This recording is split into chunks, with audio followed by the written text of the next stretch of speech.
안녕하세요, 여러분. 자, 오늘은 우리가 계산기 사용법 요걸 같이 한번 해보겠습니다. 군인이 이제 총 쓰고 뭐 이런 것처럼 우리가 이제 스마트폰도 그렇죠. 잘 활용을 해야 됩니다. 그래서 수험생이라면 이제 관세사 수험생이라면 계산기를 다 쓸 텐데 대부분 다 카시오예요. 저도 이제 카시오 쓰는 이유가 뭐냐면 주변에 처음에 공부할 때 다 카시오 쓰다 보니까 이거를 씁니다. 그래서 제가 지금 얘기하고 있는 게 요 카시오 요 계산기에 대한 사용법이고 카시오를 홍보하는 게 아니에요.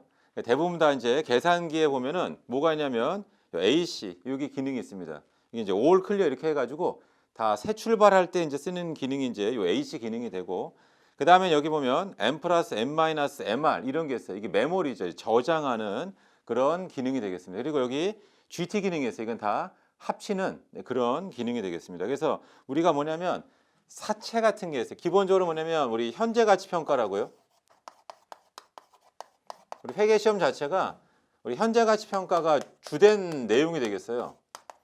그래서 현재 가치 평가를 제일 많이 쓰는 데가 이제 우리 사채라든가 또는 채권이죠. 이런 파트를 공부할 때는 반드시 이제 계산기가 필요하고 또 원가액에 갈 때 보면 이제 뭐가 있냐면 결합원가 있어요. 결합원가 우리 이제 배분한다든가 하고 또 뭐가 있냐면은 또 이런 게 있습니다. 우리 보조 부분의 원가를 제조 부분에 배분하고 이런 거 할 때 보면 이제 계산기 사용법을 이제 좀 더 잘 활용하게 되면 문제가 쉽게 좀 풀릴 수 있다는 뜻이에요. 이 뭐하고 똑같냐면 이게 또 기초 체력인 거죠. 그러니까 우리가 뭐냐면 소프트웨어도 있지만 하드웨어. 그러니까 예를 들어서 워드 할 때 이제 타수라고 해야 될까요? 그러니까 이런 게 좀 빠르면 문서 작성 같은 거를 빨리 할 수 있잖아요. 그러니까 하는 방법은 아는데 이렇게 근데 그 숙련도 이런 게 좀 떨어지면 곤란하죠. 그래서 실제로 보면은 이제 수험생들 중에는 뭐가 있냐면 계산기를 잘 못 써가지고 그러니까 여기 보면 이제 GT라고 하는 이런 기능을 잘 몰라가지고 막 쓴다든가 이런 일을 할 수가 있습니다. 그래서 오늘 그 내용을 한번 같이 한번 해보도록 하겠습니다. 자, 그래서 예를 들어서 이런 게 있어요. 2 곱하기 3 더하기 5 곱하기 7이다. 뭐 간단한 건데 이게 얼마냐? 그럼 이제 어떻게 하면 되냐 이런 뜻이에요. 그러면 여기 2 곱하기 3 그리고 는을 누르죠. 그럼 이게 6이 나와요. 그 다음에 5 곱하기 7을 해보세요. 누르면 35 나와요. 그 다음에 뭘 넣냐? GT죠. GT. 그럼 얼마가 나온다? 41이 나온다. 이런 거 할 때 뭐가 필요하다? GT라고 하는 게 필요하다 이런 뜻입니다. 그 다음엔 또 이제 뭐가 있냐면은 이런 것들이 있어요. 우리 K라고 하는 그런 기능도 있는데 K라고 하는 기능. 그래서 이런 거 한번 우리 현재 가치 평가할 때 했던 거 있죠. 그러니까 예를 들어서 1 나누기 1.1을 한다. 그 다음에 1 나누기 1.1의 제곱. 그러니까 이게 뭐냐면 현가계수, 연금현가계수 이런 거예요. 그다음에 1 나누기 1.1에 3승을 하면 이게 얼마가 될 거냐 이런 거 할 때 필요하다. 그럼 제가 한번 해보겠습니다. 뭐냐면 1 나누기 1.1을 해보세요. 그럼 얼마가 되냐면 0.900 이렇게 돼 있죠. 그래서 여기 뭐가 있냐면 자릿수 맞히는 게 있어요. 소수점 몇째 짜리 할 거냐, 넷째 짜리냐, 셋째 짜리냐, 둘째 짜리냐. 그다음에 여기 보면 풀이 있고 컷이 있고 반올림하는 게 있죠. 그러니까 예를 들어 가지고 좀 전에 것도 다시 한번 해볼게요. 1 나누기 1.1이에요. 이렇게. 그래서 이 풀로 하니까 전체가 다 뜨는 거예요. 근데 만약에 네 자리에서 뭐 컷을 하자. 그러면 1 나누기 1.1은 그럼 네 자리만 딱 나옵니다. 그러니까 이게 본인이 원하는 거에 맞춰서 하면 되고요. 그다음에 이런 것도 있어요. 뭐가 있냐면은 우리가 10,000원 같은 게 있잖아요.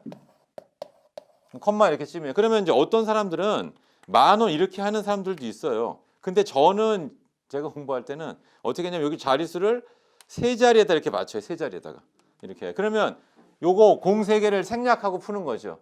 그러니까 우리가 100만 원이에요. 그럼 100만 원 쓸 때 이렇게 쓰는 사람도 있지만 그냥 요렇게만 쓰면 요게 100만 원인 거죠. 이렇게. 그래서 100만 원 더하기 125만 원 요렇게만 하면 되지. 그래서 그럴 때는 뭐냐? 자릿수를 세 자리 맞추라 그런 뜻입니다. 자릿수 세 자리 맞춰서. 그러니까 우리가 관세사 수험생들 자체가 이제 요게 사실 또 언제는 중요하냐면 2차 시험이 있어요. 2차 시험 주관식이지. 그럼 거기는 1월이나 틀리면 안 돼요. 하지만 우리는 근사치로 다 맞추면 된다. 그러니까 숫자 배열만 맞추면 되는 거죠. 그러니까 여러분들이 여기 나와 있는 것처럼 공 3개를 띄고 해보자. 그러니까 제가 실제 수업 시간에 판서할 때도 이렇게 하잖아요. 100만 원 할 때 100만 원 다 쓰기도 하지만 자, 여러분 공 3개는 생략하고 가겠습니다. 이거 100만 원, 이거 125만 원, 그다음에 200만 원 어떻게 이렇게 이런 식으로 쓰는 거죠. 그래서 여러분들 이런 거 할 때 뭘로 맞추냐? 자릿수를 3자리로 해서 맞추면 한결 편하다 이런 뜻이에요. 그러면 이제 한번 해보겠습니다. 자, 여기 나와 있는 게 1 나누기 1.1이죠. 그럼 해볼게요. 제가 1 나누기 1.1은 그럼 이게 0.900 이렇게 나가요. 여기 3자리를 맞추도록 3자리로. 그럼 풀로 해도 되고. 그 다음에 다시 1 나누기 1.1이 제곱이 되겠습니다. 이렇게. 그래서 제가 한번 해볼게요. 나누기 1.1. 그럼 두 번째 나눈 거예요. 0.826 이렇게. 그 다음에 다시 1.1로 나눠보겠습니다. 1.1. 얼마나 0.750 이렇게 나오죠. 그 다음에 이걸 합친 거잖아요. 이게 바로 연금 현가계수예요. 그럴 때 뭘로 누르라? GT. 그럼 얼마가 나와? 2.485 이런 식으로 나온다 이런 뜻입니다. 그래서 실제로는 뭐냐면 자릿수 할 때 컷하는 것보다는 풀로 이제 이걸 맞춰놓고 그다음 대신에 자릿수를 3자리로 맞춰놓자. 그러니까 계산이 다 끝난 다음에는 이제 올 클리어 있지 이렇게. 요걸 반드시 누르자. 그렇지 않으면은 기존에 했던 게 이제 다 데이터가 저장이 되어 있으니까. 물론 이제 이렇게 해도 됩니다. 여기 그러면 m 플러스 m 마이너스 mr 이거는 또 언제 쓰는 거냐? mr, mc 뭐 이런 것들은 언제 쓰는 거냐 그런 뜻이에요. 그래서 요거를 할 때 m 플러스를 갖다 써도 돼요. 그러니까 무슨 말이냐면 2 곱하기 3은 그리고 메모리 이제 플러스로 저장하라 이런 식으로. 그 다음에 5 곱하기 7이죠. 이렇게 그리고 메모리 플러스. 그 다음에 이제 mr을 누르는 거예요. 그럼 얼마나 40을 똑같이 나오죠. 그래서 결론은 뭐냐면 그냥 부호가 마이너스 이런 게 없어요. 그럴 때는 어떻게 하자? 그냥 우리가 GT만 가지고도 된다. 그리고 반드시 요거 다 한 다음에는 메모리 클리어를 꼭 눌러줘야 돼요. 실제로 우리가 우리 관세사 시험 같은 거 볼 때는 이 메모리 기능은 거의 안 씁니다. 메모리. 왜냐면 이거는 중간에 마이너스가 있을 때 메모리 값을 마이너스로 저장하라. 이거 할 때 필요한 거죠. 이렇게. 그러니까 예를 가지고 이런 거죠. 2 곱하기 3이다. 이렇게. 근데 이게 6인데 음수로다가 저장한다. 그럴 때가 이제 메모리 마이너스가 필요하다는 뜻이에요. 근데 아마 거의 우리는 요건 필요 없습니다. 그래서 한 다음에는 반드시 메모리 클리어를 눌러야 돼. 메모리 혹시 쓰면은 안 그러면 여기 메모리가 계속 저장이 돼 있습니다. 그러니까 GT 같은 걸 막 누른다든가 하면은 옛날에 했던 것들이 막 나올 수 있어요. 그러니까 여기 메모리 클리어를 해가지고 다 없애줘야 된다 이런 뜻입니다. 아무튼 요 기능이 있고 그다음 요거 좀 더 한번 해보겠습니다. 요거를 좀 빨리 하는 방법도 있어요. 그럴 때는 뭘로 해야 되냐면 분모를 먼저 해야 돼요. 1.1 나누기를 하자. 이거 계산기 한번 보여드리겠습니다. 분모를 먼저 쓰는 거예요. 분모. 자, 1.1 그리고 나누기 2번 쓰면 K가 떠요.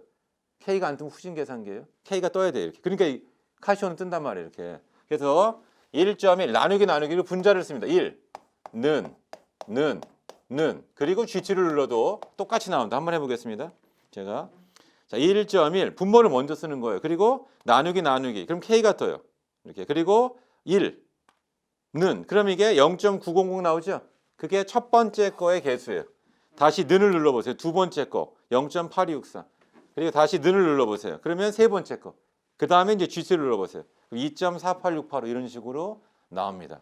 그래서 제가 강조하는 게 뭐냐면 계산기를 잘 써야 돼요. 이렇게. 근데 또 이런 것도 있습니다. 사실은 우리 관세사 1차 시험 본다. 진정한 고수는 계산기를 안 써요. 그게 엄청 중요해요. 그게 무슨 말이냐면 우리가 40문제 이렇게 나오잖아요. 늘 강조하는 게 진정한 고수는 시험장에서 계산기를 안 써요. 그러니까 시험장에서 회계시험 보고 얼굴이 뻘개져 있으면 안 돼요. 왜? 우리가 100점 맞으려는 게 아니잖아요. 그러니까 한 이론 문제 한 20개, 뭐 계산 문제 20개 있다. 그럼 뭐예요? 이론 문제는 어차피 한 번씩 읽어볼 테니까 그거 풀고 그다음 계산 문제 중에서 암산으로 풀릴 수 있는 아주 만만한 문제들이 있어요. 또 직관적으로 보면 답이 나오는 게 있습니다. 그거 하면 돼요. 정말로 이제 막 계산기가 필요한 문제들은 나중에 이제 하면 되는데 아무튼 우리가 계산기를 공부할 때는 이제 숫자 같은 게 도출이 돼야 되니까 계산기를 잘 쓸 수 있는 게 기본적으로 필요합니다. 자, 아무튼 요거 한번 보시고 그 다음에는 이제 아까 우리가 요거 했잖아요. 요거를 잘 활용해 두시면 좋아요. 그러니까 실제 시험에서는 현가계에서 연금 현가계수를 주죠. 하지만 그거 안 줘도 돼요. 우리는 계산기만 있으면 현가계에서 연금 현가계수 이거를 다 내 스스로 도출해낼 수 있다 이런 뜻입니다. 그 다음에 또 뭐가 있냐면 이런 게 있어요. 보조 부문의 원가. 이거를 제조분에 배분할 때, 그 배분할 때도 요 K라고 하는 걸 쓰면 좀 편하다 이런 뜻이에요. 그러니까 무슨 말이냐면 이런 게 있습니다. 우리가 뭐 식당 부분 있고 요거 할 때 해요. 그 다음에 여기 수선 부분이 있다. 네, 여기 조립, 뭐 도색, 뭐 이런 식으로 되어 있습니다. 그 다음에 보조 부분의 원가가 예를 들어서 여기가 100이 있어요. 그럼 이거를 100을 배분을 해야 되는데 수선 부분에다 30%, 그다음 조립에다가 뭐 50%, 도색에다 20%를 배분한다. 그럼 우리가 100 곱하기 0.3, 100 곱하기 0.5, 100 곱하기 0.2 뭐 이렇게 하잖아요. 그거를 할 때 이거 할 때 이렇게 하는 분이 있어요. 100 곱하기 0.3은 그럼 30이다. 그럼 여기 이제 30을 배분하는 거예요. 그 다음에는 100 곱하기 0.5죠. 다시 100 곱하기 0.5 이렇게 하지 말란 말이에요. 어떻게 하면 되냐면 여기다 100을 하고 곱하기 하면 역시 K가 떠요. 그리고 나서 0.3은 그럼 30이 뜨죠. 그 다음 0.5에 보세요. 50이 떠요. 0.2에 보세요. 그러면 20이 뜨죠. 이게 바로 뭐냐면 K 기능이에요. K 기능. 그래서 실제로는 우리 시험에 제가 뭐 계산기 사용법 해가지고 엄청 막 장황하게 뭐 얘기했지만 실제로는 뭐냐면 GT라고 하는 이 기능하고 K 기능만 알면 돼요. 이렇게. 그래서 실제 뭐 사채 같은 거 할 때 현재 가치 평가하죠. 현재 가치 평가하는 거. 그런 거 할 때만 여러분들이 이 계산기 사용법 요거에 대한 걸 쓰시면 되고 그다음에 여기 결합원가 있죠? 요 배분해서 표 나눌 때 그럴 때 좀 K 기능을 활용해 주시면 되겠습니다. 그래서 제가 이 계산기 사용법을 이제 뭘로 이제 뭐 비유를 하냐면 운동선수로 말하면 기초 체력이에요. 우리가 뭐 이런 거 있잖아요. 산이 이렇게 있어요. 올라갔는데 이 산이 아닌가 봐. 그럼 내려갔다가 이제 옆에 산으로 가야 돼요. 이렇게. 이때 중요한 거는 이 산이 아닌가 봐 해서 옆에 산 가야 되는데 이미 체력이 고갈됐습니다. 그러면 안 되죠. 그러니까 무슨 말이냐면 문제를 풀다가 잘못 푼 거예요. 다시 풀어야 될 거 아니에요. 근데 워낙 이 계산기가 느린 거예요. 이렇게. 그러면 다시 풀 시간이 없죠. 그러니까 내용적 머릿속에 있는 지식은 똑같다 하더라도 누가 더 이제 계산을 빨리빨리 할 수 있냐. 이게 실제로는 회계에서는 매우 중요하다 이런 뜻이에요. 그래서 예전에도 이제 뭐 이런 일이 있었습니다. 제가 이제 어떤 서류 같은 걸 심사하는 그런 과정이 있었는데 교수님을 모시고 한 적이 있어요. 근데 중요한 거는 심사한 다음에 리포트를 이제 써야 되는데 교수님께서 이제 항상 조교 있잖아요. 대학원에. 그런 분들이 이제 막 해주다 보니까 교수님 직접 이제 워드 치시는 게 속도가 느린 거죠. 그래서 제가 이제 옆에서 마음 같아서는 교수님 제가 하겠습니다 했는데 교수님이 이건 자기가 본인이 하시겠다고 이렇게 그걸 왜 내가 할 일을 남한테 미루나 뭐 이런 식으로 얘기하는데 옆에서 보기엔 좀 약간 답답했단 말이에요. 그러니까 여러분들도 문제 같은 거를 이제 빨리빨리 풀고 하려면 어떻게 하라? 계산기를 자유자재로 쓰는 게 좀 필요하다. 그리고 이런 분도 있어요. 사실은 문제를 오른손 이렇게 푸니까 왼손으로 계산기 쳐야 되는 거 아닙니까? 그렇게까지 할 필요 없어요. 그냥 우리 오른손으로 잘 쳐도 됩니다. 그러니까 어떤 분들은 계산기는 왼손으로 누가 치라고 했습니다. 그렇게까지 필요 없어요. 우리가 엄청나게 큰 숫자를 막 쓰는 거 아니니까. 그리고 특히 여기 나와 있는 공색에 띄고 이렇게 문제 푸는 거 이거 잘 활용해 보세요. 나중에 제가 객관식에서도 공색에는 이제 생략하고 문제를 풀겠습니다. 그래서 숫자 배열을 가지고 답을 찾는 그런 훈련하는 게 필요하겠습니다. 자, 계산기 사용법은 여기까지 해보겠습니다. 연습을 좀 충분히 해주시면 좋겠습니다. 감사합니다.